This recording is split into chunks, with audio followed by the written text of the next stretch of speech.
Welcome to today's live learning, how to experience the sacred being you are. I'm Peggy O'Neill. I'm the founder of this Facebook group, Answering the Call. And when I say that, answering the call, I'm really referring to two types of calls. The first call is that longing, that sense something's missing. I'm not quite as happy as I thought life might be, or as loving or fulfilled. And that's an invitation. That's our knowing that there is something else, there is something missing.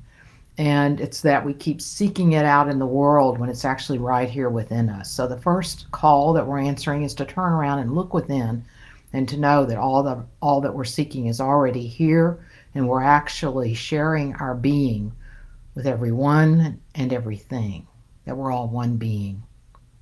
And the nature of that is love, peace, happiness, fulfillment, freedom, joy, meaning, purpose.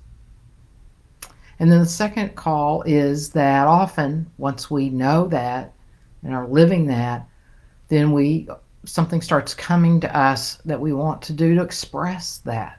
How do we want to express that in the world? It could be in our current position and role, or it could be some whole new possibility, because once we know who we are, infinite possibilities actually become available. They already were, but they're hard for us to access when we believe we're separate and finite. So now it really becomes available, and who knows what we're each here to uniquely express once we know who we truly are. And that's what we're up to here, is helping all 8 billion of us know who we are and express fully and freely who we truly are. So please say hi if you're here live. And if you're watching this on replay, please put hashtag replay in the comments. And at any time, if you have any questions, any comments, please post them and I will answer them. So let's get started. How to experience the sacred being you are. And I am the sacred being that all of this actually is. It's sacred. I don't mean it in a religious sense. I just mean it, the honoring, the miracle, the beauty, the magnificence that each of us is, that everything in the universe is, everything we see every day and experience. It's all a miracle. It's all beautiful, no matter what it looks like. It's our misunderstanding of who we are that creates so much misery in the world. We believe we're separate and we act that way. And that creates our suffering and the other misery in the world.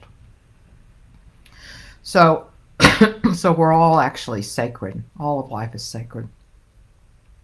So today what we're going to do is an experiential process where you can actually experience the sacred being that you are. And then as we know that, then we'll talk about how to connect with the sacred being that others are. I mean, we're naturally all that way, but it can take some efforting at the beginning. By all that way, sorry, we naturally know that we're all one and we're all sacred, but it can take some efforting as we're moving into this, because we're not used to thinking that way, being that way, opening to that. So we make kind of a separate effort then to notice and see and experience the sacred being that someone else, the seeming someone else, is. So before we go into the experiencing the sacred being you are and discovering the sacred being that others are, I thought I'd tell a story of many years ago. First, there's a way to see the sacred being that others are, to know that others are, which is just a knowing. And the power of this, as we know who we are and live this, is now the story I'm about to tell. Because what's really possible, as we truly see another person as who they truly are, their life can transform in a second. Because we're so deeply connected with who we are, the knowing. I don't mean intellectual knowing, but the whole embodied knowing of who I am, one with everything, the sacred being. That when I know that with myself, and then I connect with that in another being, everything can transform for them and for us in that second. So David Hawkins wrote the book Power versus Force, and he tells the story of actually doing that with some of his patients, that he'd be with a patient that was psychologically miserable, and he could just connect with them and say a few words, and all of a sudden all of that would disappear, and they would be fully freed then to know to and all it went away. Just the psychological suffering just went away because they were seen. And we told, let's see, what was it? He told one person, oh, that you're not really sick or something like that. But he was so clear and direct and connected so deeply with her true nature that she just knew it immediately, and all the suffering was gone. So I actually had an experience of that myself. I didn't know any of this that we're talking about right now. I mean, of course I did, because we all know this. Why? Because it's who we are. So we all know it. It's just been covered over with years and years of conditioning and beliefs and habits and thinking and feeling. So I was leading a training in Florida, and in this particular kind of training, we had this delightful way of being with people where if people were late to the training, let's say it started at 1 p.m. after lunch or something, but somebody wasn't late, then nobody could come in till everybody was there. So this particular day, they were late, but then they knocked on the door and said, Peggy, you need to come out here and help us. So there was a woman out there who she had lied on her form. She had to fill out these forms before you can come in. And she had lied on the form that she didn't go to any sort of psychological counselor, because the counselor had to approve, or a therapist had to approve if you were in counseling before you could attend this training, because it's kind of a mind-boggling training. So you had to be, have a sound psychological being to attend. But she'd lied. And so when I went out there, they said, I'll make up these names. They said, Phyllis isn't here right now, but she apparently has multiple personalities, and Sally is showing up right now. We need your help. And I'm like, I don't know anything about this. I majored in social welfare in school and had been to law school. Of course, had tons of coaching at that point experience and training experience, but I didn't know anything about that. But something just came through me.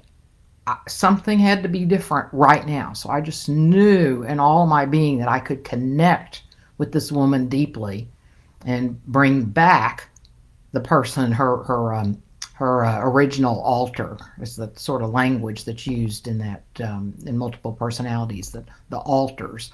And so I just said, Phyllis, I need you to show up right now, or something like that. But I connected with Phyllis. Phyllis, I need you to come here right now. Something like that. Obviously, I don't remember my exact words. That was a long time ago. But I connected so deeply with her that she did. She came forward, and Sally went into the background. And then, of course, then we had to invite her to leave because she'd lied on her forms, and obviously it wasn't a good place for her to be. So I had an experience of that too, where when we just know who we are and we connect with another being at that level, things can just shift tremendously. So that's the background of this and really what's possible. Because my dream is that we all start truly seeing who we are and connecting at that deep level, not to transform or bring back personalities, not that, but that deep knowing connection that then opens infinite possibilities for each of us and together as who we are, this one being with infinite possibilities. Okay, so as we begin, first I'll see if there are any comments or questions before I go forward. Okay. So this is the experiential process where you can experience the sacred being you are. That's what we're going to do, and then discover how to connect with the sacred being that others are. So I invite you now to close your eyes. You don't have to. If you're driving, do not close your eyes. But if you're willing to, close your eyes. If you don't want to, then soften your muscles around your eyes and soften your eyes. Relax around your eyes and look at the floor, at the wall, 8 to 10 feet in front of you.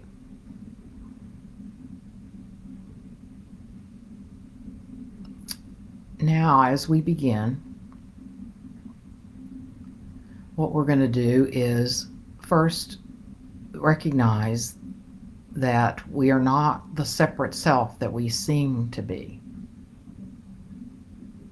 the separate self that is believed and is felt.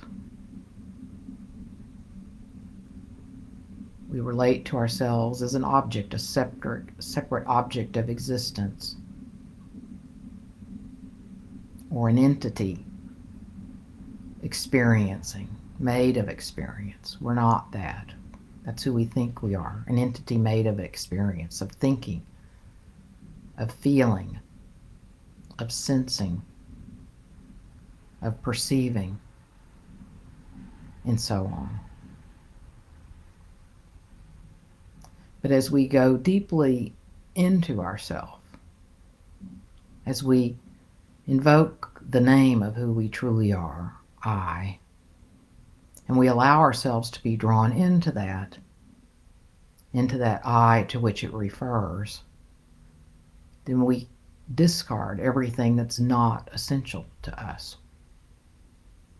We won't find ourselves in our experience of thoughts, feelings, sensations, perceptions, and so on.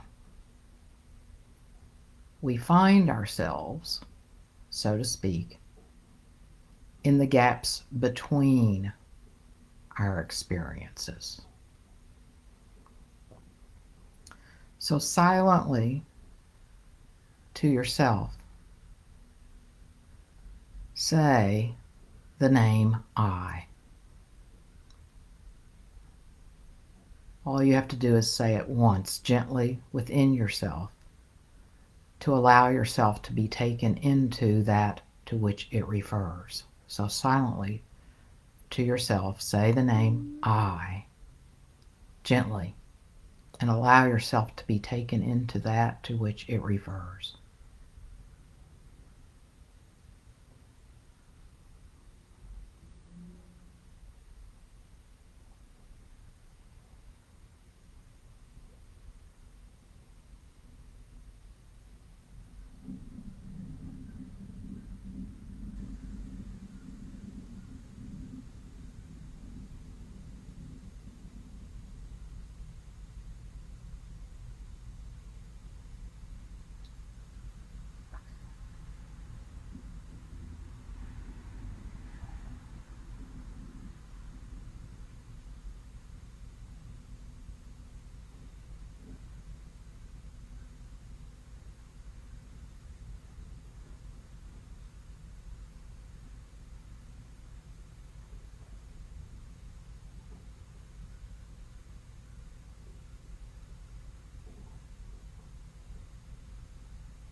And now, as we're opening ourselves to our already benevolent and loving, accepting, allowing nature,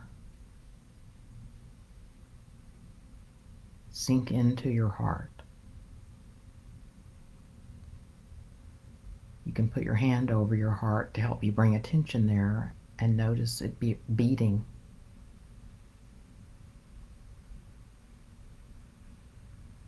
And you can leave your hand there or not as you bring your attention to your heart.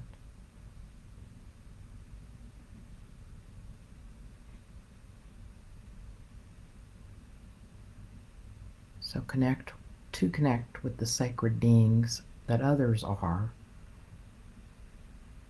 We start there. Whenever you are with another person, imagine sinking into the heart center and open and expand this center and allow the heart to lead your being and be with the other from the heart instead of the mind. You don't need to think about how to do this. Just establish your intention to engage from the heart, accepting, allowing, and loving. We're attempting a felt shift in relating.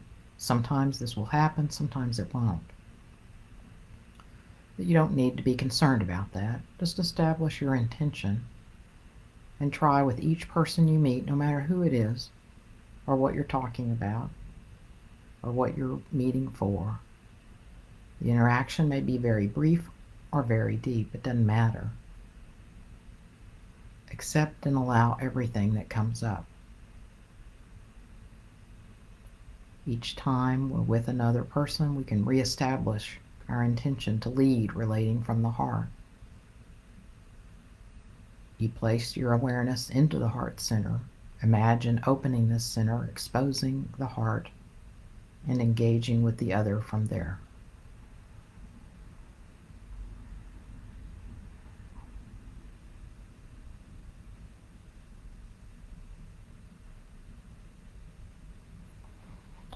So I'll see if there are any questions or comments. You can, if you haven't yet, you can open your eyes.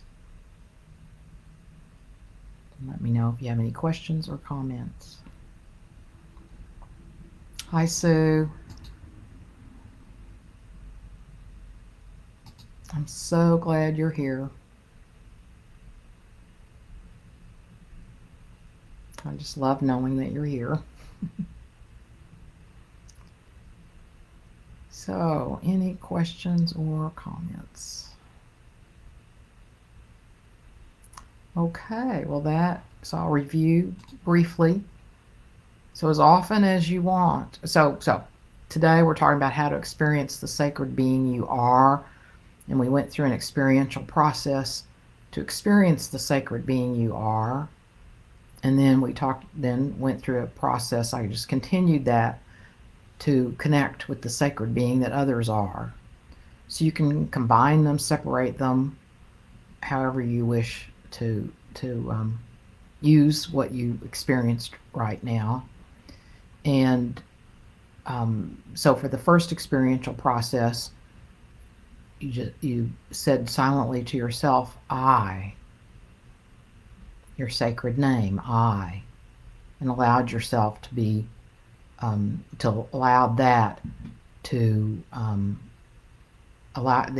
yourself to be taken into that I. You can do that as often as you want throughout the day or a separate experience, reminder, but to silently say I and allow yourself to be taken into that to which it refers.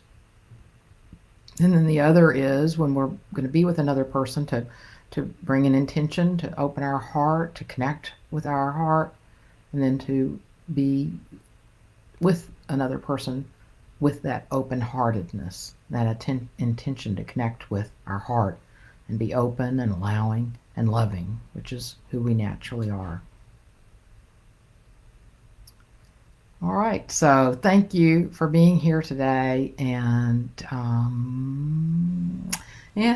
let's see each other, see ourselves and see everyone as the sacred beings that we all are, and lead each of our interactions from an open, loving, allowing heart.